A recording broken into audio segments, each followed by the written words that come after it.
नमस्कार दोस्तों, आप सभी का स्वागत है। तो आज हम लोग बिहार दरोगा में पूछे गए प्रश्नों का एनालिसिस करेंगे। तो आप सभी का स्वागत है तहे दिल से। पेन और नोटबुक लेकर तैयार हो जाइए और जो भी आपको नोट पॉइंट लिखाया जाता है उसको नोट डाउन करते जाइएगा। तो 2018 में जो प्रश्न पूछा गया था बिहार दरोगा में, जो पीटी का प्रश्न है, यानी पीटी का प्रश्न में यानी पीटी में जो पूछा गया था प्रश्न, उसका एनालिसिस करेंगे। तो आइए हम लोग सीधा वीडियो को शुरू करते हैं। तो पहला प्रश्न है कि सतरिया किस राज्य की शास्त्रीय नृत्य शैली है। और आपको बता देते हैं कि इसका पीडीएफ आपको टेलीग्राम चैनल पे दिया जाएगा, जिसका लिंक आपको वीडियो के डिस्क्रिप्शन में मिलेगा, या आप टेलीग्राम चैनल पर जाकर सर्च कर सकते हैं स्टडी लिंक पीडीएफ, वहाँ से भी जाकर आप ज्वाइन हो सकते हैं। और इससे रिलेटेड जो भी प्रश्न है यानी बन सकता है, आपको बिहार दरोगा का ही नहीं, जो भी वर्तमान में एग्जाम होता है उसका ऑफिशियल पेपर आपको वहाँ प्रोवाइड किया जाता है और प्रैक्टिस करने के लिए प्रश्न भी दिया जाता है। तो आप टेलीग्राम चैनल को जाकर ज्वाइन कर लीजिएगा, जिसका लिंक आपको वीडियो के डिस्क्रिप्शन में मिल जाएगा। तो आइए हम सीधा वीडियो को शुरू करते हैं। सतरिया किस राज्य की शास्त्रीय नृत्य शैली है। अगर आप एनटीपीसी जो प्रीवियस ईयर प्रश्न का एनालिसिस करा रहे थे, अगर आप उस वीडियो को देखेंगे तो इससे रिलेटेड बहुत ज़्यादा प्रश्न वहाँ भी पूछा गया और उसमें बहुत बार बताया। और इससे रिलेटेड जो 26 दिसंबर को बिहार दरोगा का एग्जाम हुआ फिट्टी, उसमें भी पूछा गया था कि कट्टी बिहू किस राज्य का नृत्य है। तो किस राज्य का नृत्य है? असम। तो यहाँ पूछ रहे हैं कि सतरिया किस राज्य की शास्त्रीय नृत्य है। शास्त्रीय नृत्य कहने का मतलब क्लासिकल डांस। भारत में टोटल कितने क्लासिकल डांस है? 8। देखिए, भारत में जो टोटल क्लासिकल डांस की संख्या है कितना है? 8 है। तो 8 में कौन कौन है, इससे रिलेटेड प्रश्न पूछा जा सकता है। कौन सा क्लासिकल डांस किस राज्य से संबंधित है। तो सबसे पहले हम लोग क्लासिकल डांस को देख लेते हैं कि कौन सा डांस किस राज्य से संबंधित है। क्लासिकल डांस बोले तो शास्त्रीय नृत्य। भारत में टोटल कितने हैं? 8। देखिए, पहला देखिएगा कथक, उत्तर भारत का। कथक कहाँ का? उत्तर भारत। कथकली, केरल। मोहिनीअट्टम, मोहिनीअट्टम कहाँ का? केरल का। कथकली और मोहिनीअट्टम दोनों कहाँ का है? केरल। उड़ीसी, नाम से ही पता चल रहा है, उड़ीसा। कुचिपुड़ी, आंध्र प्रदेश। भरतनाट्यम, तमिलनाडु। सतरिया, असम। सतरिया कहाँ का क्लासिकल डांस है? असम का। और मणिपुरी कहाँ का क्लासिकल डांस है? तो नाम से पता ही चल रहा है कि मणिपुर का है। तो भारत में टोटल कितने क्लासिकल डांस है? 8। आप नाम याद रखिएगा। और क्लासिकल डांस से रिलेटेड जो भी प्रश्न बन सकते हैं, सारा प्रश्न आपको टेलीग्राम चैनल पर कराया गया है। तो आप टेलीग्राम चैनल को जाकर ज्वाइन करिए और जो प्रीवियस ईयर प्रश्न पूछा जाता है उस आधार पर आपको कराया जाता है। तो आप टेलीग्राम चैनल को अगर आप ज्वाइन कर लिए होंगे तो वहाँ अगर डेली प्रैक्टिस करते हैं तो उससे रिलेटेड यानी जो भी प्रश्न अभी हम आपको बताएंगे, सारा प्रश्न आपका बन सकता है अगर प्रैक्टिस करते हैं डेली। तो देखिए, तो प्रश्न है कि सतरिया किस राज्य की शास्त्रीय नृत्य शैली है। तो आंसर क्या हो जाएगा? Assam, option number C. Next है कि भारत का प्रथम उर्वरक संयंत्र स्थापित किया गया था। तो कहाँ किया गया था? सिंदरी। कहाँ किया गया था? सिंदरी में। भारत का प्रथम उर्वरक संयंत्र स्थापित किया गया था, कहाँ किया गया था? सिंदरी में। लेकिन भारत का प्रथम पूछ रहा, तो इस हिसाब से तमिलनाडु होना चाहिए। मतलब तमिलनाडु में कहाँ होना चाहिए? तमिलनाडु में। तमिलनाडु में एक जगह का नाम है शायद ताराकोटा करके, सही नाम है जगह का नाम, उसको आप एक बार सर्च कर लीजिए। ताराकोटा या ताराकोटा करके एक जगह का नाम है। वहाँ प्रथम उर्वरक संयंत्र स्थापित किया गया था 1906 में। लेकिन स्वतंत्र भारत में जो स्थापित किया गया था सिंदरी, लेकिन ऑप्शन में तो दिया नहीं गया, तो इसलिए इसका जो आंसर हो जाएगा ऑप्शन क्या हो जाएगा? बी, सिंदरी में। भारत का प्रथम उर्वरक संयंत्र स्थापित किया गया था सिंदरी 1951 में, यानी इसका शुरुआत हुआ था। 1930 में ही स्थापित किया गया था, क्योंकि जब बंगाल में जब अकाल पड़ा था तो ही इसका मतलब आधारशिला रखा गया था। किसके द्वारा रखा गया था? पंडित जवाहरलाल नेहरू के द्वारा। तो इसका जो राइट आंसर होगा option number B. Option number B इसका क्या हो जाएगा? राइट आंसर हो जाएगा। अगला प्रश्न चलते हैं। और ये सिंदरी कहाँ पड़ता है? झारखंड में। और उस समय मतलब बिहार, जो झारखंड था बिहार में ही था, तो उसमें बिहार, लेकिन अभी वर्तमान में कहाँ? झारखंड में। झारखंड के जो जस्ट ऊपर यानी ऊपर वाला जो हिस्सा है उसमें स्थित है सिंदरी। अगला प्रश्न चलते हैं। नेक्स्ट है कि किसी तत्व के समस्थानिक से तात्पर्य है। समस्थानिक बोले तो आइसोटोप। आइसोटोप कहने का मतलब है जिसका परमाणु संख्या समान हो और द्रव्यमान संख्या अलग अलग, उसको क्या बोलेंगे? समस्थानिक। समस्थानिक यानी जिसका स्थान समान हो। तो परमाणु संख्या कहने का मतलब कि स्थान समान होगा। समस्थानिक नाम से ही पता चल रहा है, जिसका स्थान क्या हो, समान हो, यानी परमाणु संख्या क्या दर्शाता है, स्थान को। तो जिसका स्थान समान हो और द्रव्यमान अलग अलग हो उसको क्या बोलेंगे, समस्थानिक। समस्थानिक। लेकिन संभारिक पूछ लेगा तो, यानी संभारिक पूछ लेगा तो क्या बताएंगे, आइसोबार जिसको बोलते हैं। तो समभारिक, तो नाम से ही पता चल रहा है सम और भारिक का मतलब भार, तो जिसका भार समान हो उसको क्या बोलेंगे, समस्थानिक। और परमाणु संख्या क्या हो, अलग अलग हो। भार और द्रव्यमान केमिस्ट्री में सेम ही होता है, इसका अंतर हम लोग कहाँ देखते हैं, फिजिक्स में। तो केमिस्ट्री में अंतर नहीं होता है, भार और द्रव्यमान एक ही होता है। तो जिसका भार समान हो उसको क्या बोलेंगे, समभारिक। तो यहाँ प्रश्न पूछा गया समस्थानिक के बारे में, उस तत्व के वे परमाणु जिनकी द्रव्यमान संख्या अलग अलग हो, तो ये तो सही है। उस तत्व के वे परमाणु जिनकी द्रव्यमान संख्या समान हो तो इसको क्या बोलते हैं, समभारिक। जिसका द्रव्यमान संख्या समान होगा उसको बोलेंगे समभारिक। उस तत्व के वे परमाणु जिनकी परमाणु संख्या अलग अलग हो, उस तत्व के वे परमाणु जिनकी परमाणु संख्या समान हो उसको क्या बोलेंगे, परमाणु। देखिए यहाँ लिख रहा है कि उस तत्व के वे परमाणु जिनकी परमाणु संख्या समान हो, इसको क्या बोलेंगे, समस्थानिक। तो ऑप्शन नंबर डी राइट हो जाएगा। हालांकि ऑप्शन नंबर जो ए दे रहा है जिनकी द्रव्यमान संख्या अलग अलग हो, ए भी सही है, लेकिन ए क्या होगा, सेकेंड आंसर और ये first answer, option number D. उस तत्व के वे परमाणु जिनकी परमाणु संख्या समान हो, उस तत्व के परमाणु जिनकी द्रव्यमान संख्या अलग अलग हो, तो ये भी सही है और वो भी सही है। तो आंसर नंबर, इसका जो आंसर होगा क्या हो जाएगा, ऑप्शन नंबर डी। अगर डी नहीं रहता तो ये हम लोग लगा सकते थे। अगला प्रश्न चलते हैं।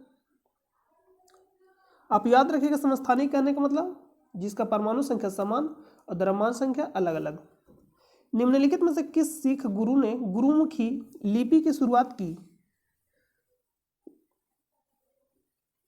देखिए यहाँ पे जो आंसर होगा इसका ऑप्शन नंबर ए राइट हो जाएगा। गुरु अंगद देव के द्वारा शुरू किया गया था, तो ऑप्शन नंबर ए इसका राइट हो जाएगा। गुरु अंगद देव सिखों के कैनवे गुरु थे, दूसरे यानी सेकेंड नंबर। तो यहाँ दो लिख दे रहे। प्रथम गुरु कौन थे, सिखों के पहले गुरु कौन थे, गुरु नानक फर्स्ट। अर्जुन देव पांचवें गुरु थे और गुरु गोविंद 10वें यानी अंतिम गुरु। सिखों के अंतिम गुरु या 10वें गुरु कौन थे, गुरु गोविंद सिंह। तो इसका जो राइट आंसर होगा ऑप्शन नंबर ए। नेक्स्ट है कि निम्न वक्तव्यों पर विचार कर सही उत्तर का चयन कीजिए। कथन ए में दे रहा हिमालय से निकलने वाली नदियां 12मासी नदियां हैं, यानी सदा नीरा, यानी सालों भर बहती है, यानी 12 माह बहती है। तो इसका कहने का मतलब हिमालय से निकलने वाली नदियां 12मासी नदियां, तो ये तो सही है, क्योंकि जो हिमालय से नदियां निकलते हैं किससे निकलती है, हिमानियों से। हिमानियों कहने का मतलब हिमनद से, जो बर्फ हम जिसको बोलते हैं ग्लेशियर, बड़ा बड़ा हिमनद से निकलती है नदियां। तो इसलिए हिमालय से जो नदी निकलती है ये सालों भर बहती है, यानी 12मासी नदियां हैं, इसको बोलते हैं सदा नीरा। तो ऑप्शन नंबर ए सही है, यानी कथन ए सही है। लेकिन तर्क जो आर दे रहा है कि हिमालय नदियों का उद्गम स्रोत हिमानियों में स्थित है, हिमानियों बोले तो यानी हिमनद में स्थित है, इसलिए क्या सदा नीरा। तो यानी ए भी सही है। उद्गम कहाँ स्थित है, हिमानियों में, इसलिए तो क्या 12मासी नदियाँ यानी 12 माह बहती रहती है, यानी पानी नदी में 12 माह ही रहता है, यानी कभी भी नदियाँ सूखती नहीं है जो हिमालय से निकलती है। तो इसलिए इसका जो राइट आंसर हो जाएगा ए और आर दोनों सही है, और आर एक की पुष्टि करता है, यानी ऑप्शन नंबर ए राइट हो जाएगा। ऑप्शन नंबर ए राइट हो जाएगा। तो हिमालय नदी से कौन कौन, जैसे हो जाएगा आपका गंगा हो गया, ब्रह्मपुत्र नदी हो गया, सिंधु नदी हो गया, ये सब क्या हो जाएगा, यानी सदा नीरा। अगला प्रश्न पे चलते हैं। नेक्स्ट है कि किसी भी राजनीतिक दल को राष्ट्रीय दल बनने के लिए कितने राज्यों में मान्यता जरूरी है। तो देखिए यहाँ पे इनपुट हम लगा दिए हैं। देखिए यहाँ पे जो लिखा गया है इसको आप एक बार रीड करिए। लिख रहा है राष्ट्रीय राजनीतिक दल के रूप में मान्यता के लिए शर्तें। तो क्या क्या शर्तें होना चाहिए राष्ट्रीय राजनीतिक दल के रूप में मान्यता लेने के लिए।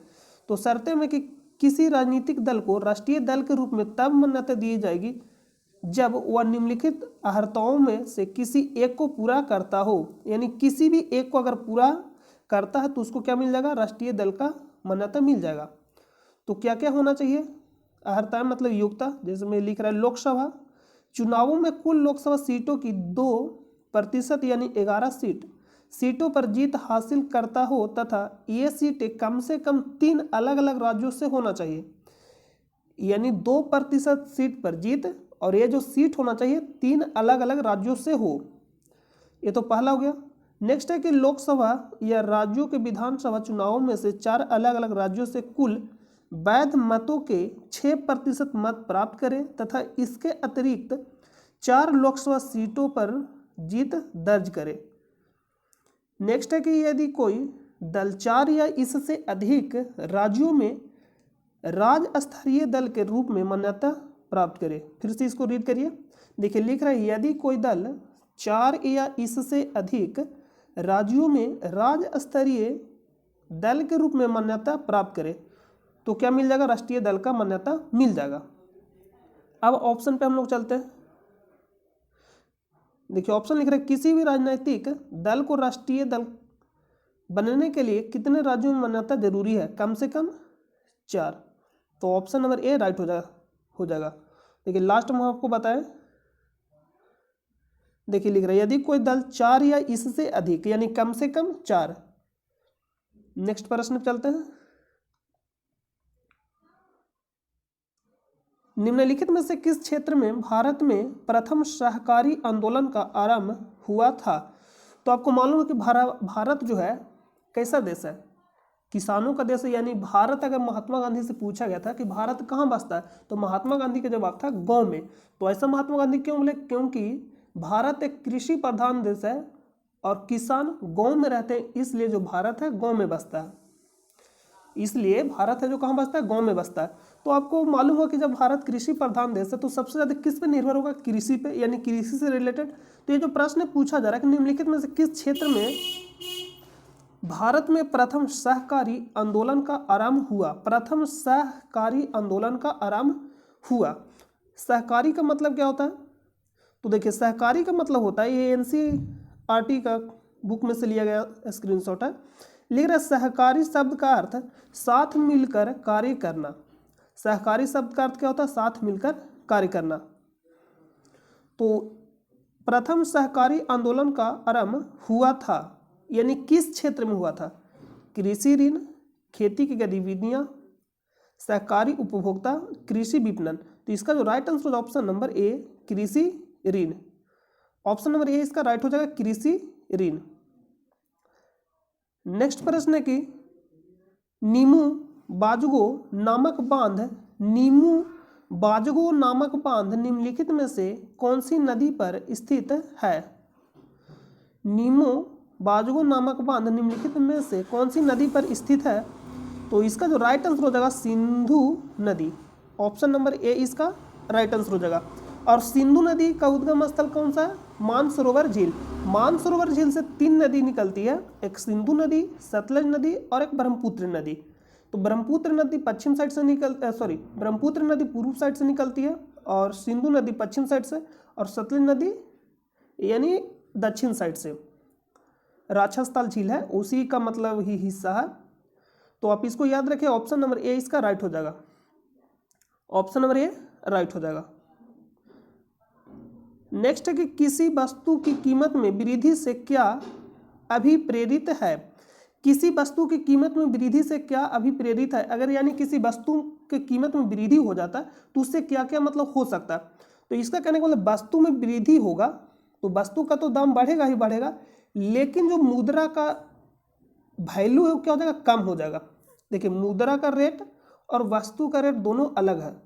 तो वस्तु का रेट अगर यानी बढ़ेगा तो मुद्रा का रेट क्या हो जाएगा, घट जाएगा। जैसे कहने का मतलब अगर कोई वस्तु 2 रुपये में मिल रहा है, जैसे मान लीजिए कोई वस्तु का रेट है क्या 2 रुपया, उसका रेट बढ़कर क्या हो गया 5 रुपया या 10 रुपया हो गया। तो अगर वस्तु का रेट बढ़कर 10 रुपये हो गया लेकिन पहले मिलता था 2 रुपये में, तो जो 2 रुपये का वैल्यू था वहाँ पे उसका 2 रुपये का जो वैल्यू हो गया, मुद्रा का जो वैल्यू हो गया क्या हो गया, न के बराबर हो गया। यानी मुद्रा का जो वैल्यू है क्या हो जाएगा, घट जाएगा। और देखिए यहाँ पे आपको सिर्फ सिंपल याद रखना कि अगर वस्तु का कीमत में वृद्धि होता है तो जो मुद्रा का जो मूल्य होगा उसमें क्या हो जाएगा, कमी होगा, यानी उसका वैल्यू क्या हो जाएगा, घट जाएगा। पहले आपको मालूम है कि पहले के टाइम में 1 रुपये का वैल्यू बहुत बड़ा होता था, लेकिन अभी के टाइम में 1 रुपये का कुछ भी वैल्यू नहीं है।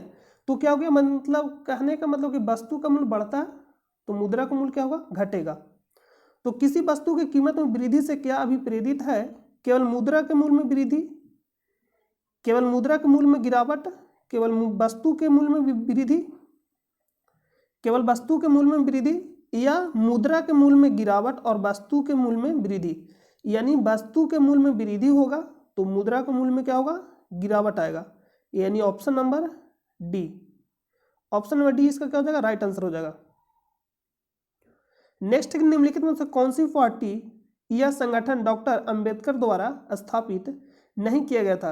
ये प्रश्न आपको टेलीग्राम चैनल पे दिया गया था। ये जो भी प्रश्न आप यहाँ देख रहे हैं मैक्सिमम प्रश्न आपको टेलीग्राम चैनल पर करा दिया गया। तो अगर आप टेलीग्राम चैनल से रेगुलर अगर आपको वहाँ प्रैक्टिस करने के लिए जो प्रश्न दिया जाता है तो रेगुलर प्रैक्टिस करते हो तो आपका जो मैक्सिमम प्रश्न है आज जो अभी करा रहे हैं ये बन जाएगा। तो इसका आंसर आप बताइएगा कमेंट बॉक्स में, इसका आंसर हम आपको लास्ट में बताएंगे। नेक्स्ट है कि संस्थाएं और संघ बनाने का अधिकार किस प्रकार का अधिकार है? यानी संस्थाएं और संघ बनाने का अधिकार किस प्रकार का अधिकार है? प्रत्येक व्यक्ति के लिए सुनिश्चित अधिकार। तो सबसे पहले यहाँ आपको जो दिया गया है नोट, इसको रीड कर लीजिए एक बार। देखिए यहाँ पे जो लिखा गया है, अनुच्छेद 19 सभी नागरिकों को स्वतंत्रता के 6 अधिकारों की गारंटी देता है जो इस प्रकार है। वाक और अभिव्यक्ति की स्वतंत्रता का अधिकार, वाक और अभिव्यक्ति की स्वतंत्रता का अधिकार, शांतिपूर्वक सम्मेलन में भाग लेने की स्वतंत्रता का अधिकार, संघ या संगम या संघ बनाने का अधिकार, अबाध संचरण की स्वतंत्रता का अधिकार, भारत के किसी भी क्षेत्र में निवास का अधिकार, व्यवसाय आदि की स्वतंत्रता का अधिकार। तो ये इसका जो आंसर हो जाएगा,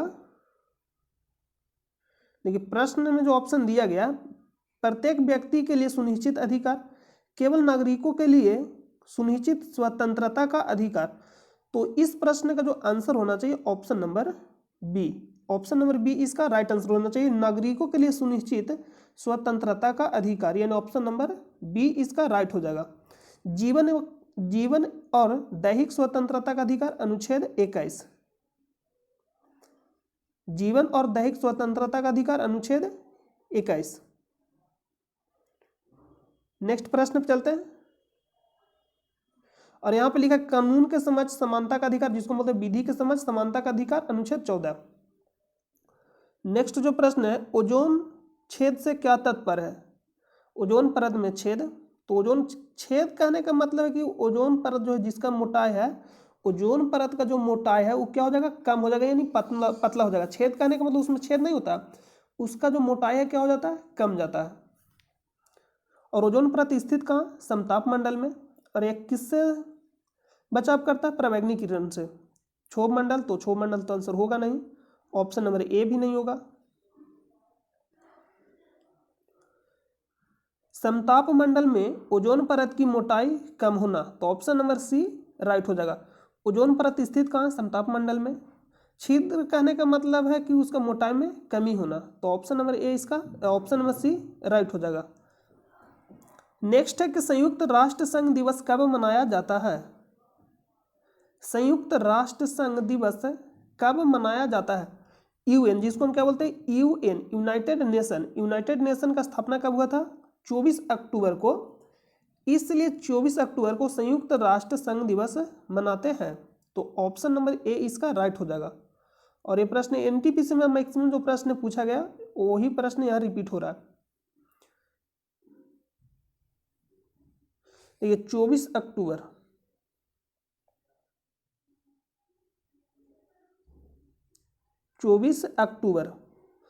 तो 24 अक्टूबर यूएन से रिलेटेड क्या क्या प्रश्न पूछा जा सकता है? एक यूएनएससी के बारे में पूछा जाएगा, यूनाइटेड नेशन सेक्रेटरी काउंसिल, संयुक्त राष्ट्र सुरक्षा परिषद। संयुक्त राष्ट्र सुरक्षा परिषद में टोटल कितने सदस्य हैं? 15, 10 अस्थायी और 5 अस्थायी। जो 10 अस्थायी होता है इसका कार्यकाल कितना होता है? जो 10 अस्थायी जो देश होता है इसका कार्यकाल 2 वर्षों के लिए होता है, और जो अस्थायी देश होता है उसका कार्यकाल क्या होता है? अस्थायी कहने का मतलब अस्थायी रूप से रहता है, उसके पास होता है वीटो पावर। अस्थायी देश में कौन कौन सा शामिल है? फ्रांस, रूस, ब्रिटेन, चीन, अमेरिका। और आपको एक याद रखना, ICJ, international court of justice, अंतर्राष्ट्रीय न्यायालय का मुख्यालय कहाँ स्थित है? द हेग, नीदरलैंड में। इसलिए प्रश्न पूछा जाता है क्योंकि यूएन का जो 6 अंग है सभी का मुख्यालय कहाँ स्थित है? न्यूयॉर्क, अमेरिका में। लेकिन एक अपवाद है अंतर्राष्ट्रीय न्यायालय, एक जो अपवाद है कौन सा है? अंतर्राष्ट्रीय न्यायालय। इसलिए इसका मुख्यालय पूछ लिया जाता है क्योंकि अपवाद है तो अपवाद चीजें पूछा ही जाता है। तो इस प्रश्न का right answer option number A. Next है कि सूची 1 को सूची 2 से सम्मिलित कीजिए और कूट का प्रयोग कर सही उत्तर चुनिए। इंद्रावती, तो आपको मालूम कि इंद्रावती किसकी सहायक नदी है? वर्धा। देखिए वर्धा, ये मान लीजिए कि पेनगंगा नदी बहती है इधर से, इधर बंगाल की खाड़ी में जाती है, तो इधर से वर्धा नदी, इधर से पेनगंगा और इधर से इंद्रावती। ये फिर से समझिए, ये वर्धा नदी आकर मिल रही है, इधर से इंद्रावती, इधर से पेनगंगा, यानी वर्धा नदी की सहायक नदी पेनगंगा और इंद्रावती। इंद्रावती निकलती कहाँ से है? उड़ीसा से। और वर्धा नदी किसकी सहायक नदी है? गोदावरी की। तो ये प्रश्न पूछा जाता है आपसे सीधा कि इंद्रावती, पेनगंगा, वर्धा किसकी सहायक नदी है? गोदावरी। क्योंकि इनडायरेक्टली गोदावरी की ही सहायक नदी है इंद्रावती, क्योंकि इंद्रावती वर्धा की सहायक नदी है और वर्धा गोदावरी की सहायक नदी है। तो इनडायरेक्टली हम ये कह सकते हैं कि इंद्रावती गोदावरी की ही सहायक नदी है। और गोदावरी को दक्षिण भारत की गंगा कहा जाता है। गोदावरी को दक्षिण भारत की गंगा किसे कहा जाता है? आपसे प्रश्न पूछा जाए किस नदी को दक्षिण भारत की गंगा कहा जाता है? सॉरी, दक्षिण की गंगा। देखिए प्रश्न पूछा जाएगा दक्षिण की गंगा गोदावरी, दक्षिण की गंगा गोदावरी, दक्षिण भारत की गंगा कावेरी। दोनों प्रश्न अलग अलग है और दोनों का आंसर भी अलग अलग होगा। दक्षिण की गंगा गोदावरी, दक्षिण भारत की गंगा कावेरी। तो इंद्रावती छत्तीसगढ़, पेरियार केरल, सिमलीपाल उड़ीसा, भितरकनिका और सिमलीपाल उड़ीसा, बांदीपुर कर्नाटक। तो यहाँ पर आप इसका मिलान कर लीजिए, ए का 4, तो ए का 4 ऑप्शन ए और बी तो होगा नहीं, पेरियार केरल यानी बी का 3, तो ऑप्शन नंबर सी इसका राइट आंसर हो जाएगा। नेक्स्ट है कि कौन सा संयंत्र तरल पदार्थों के विशिष्ट गुरुत्व को मापता है? विशिष्ट गुरुत्व कहने का, तरल पदार्थों के विशिष्ट गुरुत्व कहने का मतलब है विशिष्ट गुरुत्व बोलिए या सापेक्षिक घनत्व। तो सापेक्षिक घनत्व बोले तो डेंसिटी, और डेंसिटी कहने का मतलब डी, तो डी हो जाएगा हाइड्रोमीटर। हाइग्रो और हाइड्रोमीटर में आप कन्फ्यूजन करते हैं, तो आपको क्या करना है कि सापेक्षिक घनत्व कहने का मतलब डेंसिटी, घनत्व का मतलब क्या होता है? डेंसिटी। तो डेंसिटी में डी, यानी हाइड्रो में डा भी आता है, तो हाइड्रोमीटर। तो सापेक्षिक घनत्व ऑप्शन नंबर बी। सापेक्षिक घनत्व बोलिए या विशिष्ट गुरुत्व। हाइग्रोमीटर से क्या मापा जाता है? वायुमंडल की आर्द्रता, वायुमंडल की आर्द्रता। नेक्स्ट है सूची 1 को सूची 2 से सुमिलित कीजिए। साइकिल लुधियाना फेमस है हीरो साइकिल के लिए। किस साइकिल के लिए? हीरो साइकिल के लिए। तो डी का क्या हो जाएगा? 2 नंबर। पोत निर्माण, तो अब अगर आप यहाँ पे थोड़ा सा दिमाग लगाइएगा, पोत निर्माण निर्मित कहाँ होगा? जो समुद्र के किनारे होगा, जो तट पे होगा। क्योंकि जो पोत जो बनाया जाता है, जहाज बहुत बड़ा बड़ा बनाया जाता है, तो उसको इतना मुश्किल हो सकता है, मतलब उस बहुत ही बड़ा बड़ा रहता है, मतलब एक पोत पे जो जहाज रहता है मतलब लाने वाला, उस पर हजारों हजार ट्रक मतलब रखा जा सकता है। तो उतना बड़ा निर्माण जब भी किया जाएगा तो कहाँ किया जाएगा? जो बंदरगाह होगा। तो पोत निर्माण कोच्चि। तो यहाँ से आप ये मिला सकते हैं डी का 2 नंबर, तो डी का 2 नंबर, तो यानी डी और सी होगा नहीं, या तो ए होगा या बी। सी का 1 नंबर यानी सी का 1, तो ऑप्शन नंबर ए इसका राइट आंसर हो जाएगा। यानी ए का 3 नंबर और बी का 4 नंबर। जबलपुर कहाँ स्थित है? एमपी में। भिलाई कहाँ स्थित है? छत्तीसगढ़ में। भिलाई इस्पात संयंत्र किस देश के सहयोग से बनाया गया था और किस पंचवर्षीय योजना में बनाया गया था? ये भी आपको बताया, यानी कंप्लीट इसके बारे में आपको बताया गया है। जो एनटीपीसी का एनालिसिस वीडियो है, 1 या 2 वीडियो जो हाल ही में आपको वीडियो प्रोवाइड किया गया, उस वीडियो को जाकर देख लीजिएगा। उसमें कंप्लीट आपको इस्पात के बारे में बताया गया है, इस्पात संयंत्र के बारे में बताया गया है। या उसका वीडियो कट करके हम लास्ट में लगा देंगे रिवीजन के लिए। नेक्स्ट है पौधे मिट्टी में घुले हुए नाइट्रेट को अवशोषित करते हैं तथा उन्हें परिवर्तित कर देते हैं। मुक्त नाइट्रोजन में, यूरिया में, अमोनिया में, प्रोटीन में। तो इसका राइट आंसर हो ऑप्शन नंबर डी। देखिए यहाँ पे आपको एक क्या लिखा गया, क्लास 11th जीव विज्ञान, एनसीईआरटी से रिलेटेड है, यानी एनसीईआरटी का स्क्रीनशॉट है। देखिए यहाँ पे जो लिखा गया उसको आप एक बार रीड करिए। नाइट्रोजन, पौधे इसका अवशोषण नाइट्रेट आयरन के रूप में करते हैं, लेकिन कुछ मात्रा NO2 तथा NH4 यानी अमोनियम के रूप में ली जाती है। यह प्रोटीन निर्माण के लिए आवश्यक है, इसकी कमी से पौधों की वृद्धि रुक जाती है। यानी नाइट्रेट के रूप में लेते हैं और एक किस में बदल देते हैं, परिवर्तित कर देते हैं प्रोटीन में, और एक किस लिए जिम्मेदार है, वृद्धि के लिए। तो ऑप्शन नंबर डी राइट हो जाएगा। और इससे आगे का जो प्रश्न आपको नेक्स्ट वीडियो में कराया जाएगा, नेक्स्ट पार्ट में।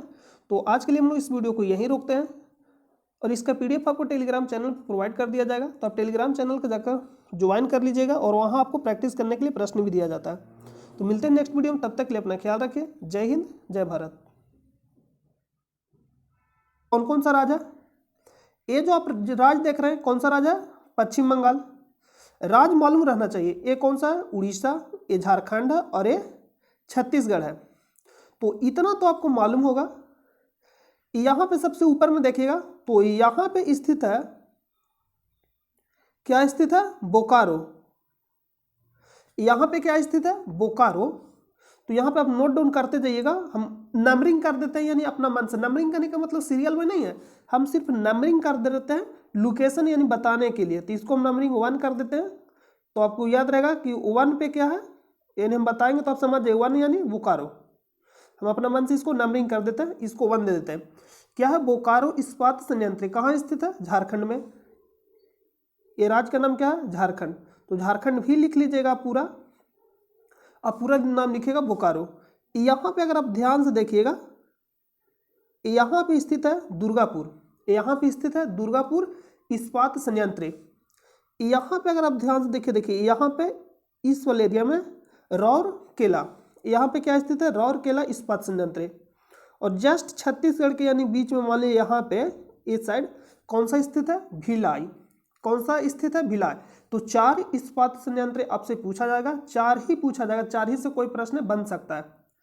तो इसको हम नंबरिंग कर देते हैं 2, इसको कर देते हैं 3, और इसको कर देते हैं 4। तो पहला पे कौन सा? बोकारो इस्पात संयंत्र कहाँ स्थित है? झारखंड में। दूसरा पे कौन सा है? दुर्गापुर इस्पात संयंत्र कहाँ स्थित है? पश्चिम बंगाल में। तीसरा पे कौन सा? रौरकेला इस्पात संयंत्र कहाँ स्थित है? उड़ीसा में। चौथा पे कौन सा है? भिलाई इस्पात संयंत्र कहाँ स्थित है? छत्तीसगढ़ में। तो इतना तो मालूम हो गया। अब प्रश्न पूछा जाए किसके सहयोग से बनाया गया, यानी स्थापना किसके सहयोग से किया गया। तो पहला बोकारो इस्पात संयंत्र। आप नंबरिंग आपको बार बार कह रहे हैं, सीरियल में नहीं है, हम आपको सीरियल में नहीं बता रहे, सिर्फ इसको नंबरिंग इसलिए कर दें क्योंकि जब भी हम बोलेंगे तो 1 2 3 4, और आपको बताना है कि 1 पे कौन सा इस्पात संयंत्र स्थित है। तो पहला नंबरिंग में कौन सा है? बोकारो इस्पात संयंत्र कहाँ स्थित है? झारखंड में। किसके सहयोग से बनाया गया?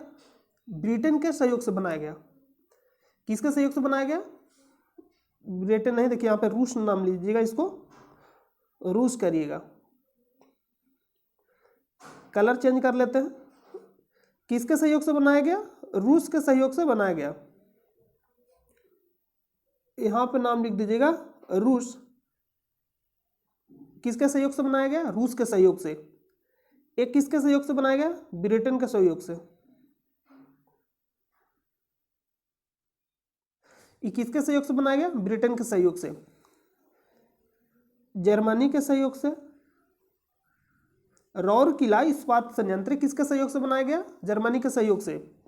भिलाई इस्पात संयंत्र किसके सहयोग से बनाया गया? भिलाई। तो भिलाई भी जर्मनी के सहयोग से ही बनाया गया था। भिलाई इस्पात संयंत्र। तो रौरकेला और भिलाई इस्पात संयंत्र किसके सहयोग से बनाया गया था? जर्मनी के सहयोग से बनाया गया था। तो ये तो याद रहेगा। लोकेशन आप ध्यान से देख लीजिए, और लोकेशन के द्वारा अगर आप याद रखिएगा तो आपको ज़्यादा दिन तक याद रहेगा। सिर्फ माइंड में ये याद रहना चाहिए, मैप में आपको, यानी माइंड में ये याद रहना चाहिए कौन सा राज्य कहाँ पे स्थित है भारत में, कौन सा राज्य कहाँ स्थित है भारत में। तो इतना तो आपको मालूम होगा, तो आप आसानी से इसको याद कर सकते हैं। तो आप यहाँ से बोलिएगा 1 नंबर पे कौन सा है? बोकारो इस्पात संयंत्र किसके सहयोग से बनाया गया? रूस के सहयोग से। 2 नंबर पे कौन सा है? दुर्गापुर इस्पात संयंत्र किसके सहयोग से बनाया गया? ब्रिटेन के सहयोग से। 3 नंबर पे कौन सा है? राउरकेला इस्पात संयंत्र किसके सहयोग से बनाया गया? जर्मनी के सहयोग से। 4 नंबर पे कौन सा है? भिलाई इस्पात संयंत्र किसके सहयोग से बनाया गया? तो ये भी जर्मनी के सहयोग से बनाया गया। इतना याद हो गया होगा। अब प्रश्न पूछा जाए किस पंचवर्षीय योजना के तहत किस इस्पात संयंत्र का स्थापना किया गया? तो द्वितीय पंचवर्षीय योजना का मुख्य उद्देश्य क्या था, यानी मुख्य लक्ष्य क्या था? उद्योग। द्वितीय पंचवर्षीय योजना, ध्यान से सुनिएगा, द्वितीय पंचवर्षीय योजना का मुख्य जो लक्ष्य था उद्योग था। तो द्वितीय पंचवर्षीय योजना के तहत, कलर चेंज कर लेते हैं, द्वितीय पंचवर्षीय योजना के तहत दुर्गापुर, भिलाई और राउरकेला का स्थापना किया गया। द्वितीय पंचवर्षीय योजना के तहत, तो हम यहाँ पे लिख देते हैं सेकेंड, यानी सेकेंड पंचवर्षीय योजना के तहत दुर्गापुर, राउरकेला और भिलाई का स्थापना किया गया। तो सेकेंड पंचवर्षीय योजना कब से कब तक चला? तो प्रथम पंचवर्षीय योजना 1951 से 56, यहाँ पर नोट करिएगा 1951 से 56, और द्वितीय पंचवर्षीय योजना 1956 से, इसमें आपको क्या करना, 5 वर्ष ऐड कर देना है, 1956 से 61। प्रथम पंचवर्षीय योजना किस मॉडल पर आधारित था? हेराल्ड डोमर मॉडल पर आधारित था प्रथम पंचवर्षीय योजना। द्वितीय पंचवर्षीय योजना महाल नोबिस किस मॉडल पर आधारित था? महाल नोबिस। तो इतना तो याद हो गया होगा, तो आप इसको याद रखिएगा। प्रथम पंचवर्षीय योजना का मुख्य लक्ष्य क्या था? कृषि। प्रथम पंचवर्षीय योजना का मुख्य लक्ष्य क्या था? कृषि। और द्वितीय पंचवर्षीय योजना का मुख्य लक्ष्य क्या था? उद्योग, जिसमें से द्वितीय पंचवर्षीय योजना के तहत दुर्गापुर, राउरकेला और भिलाई इस्पात संयंत्र का स्थापना किया गया। और तृतीय पंचवर्षीय योजना के तहत किसका स्थापना किया गया?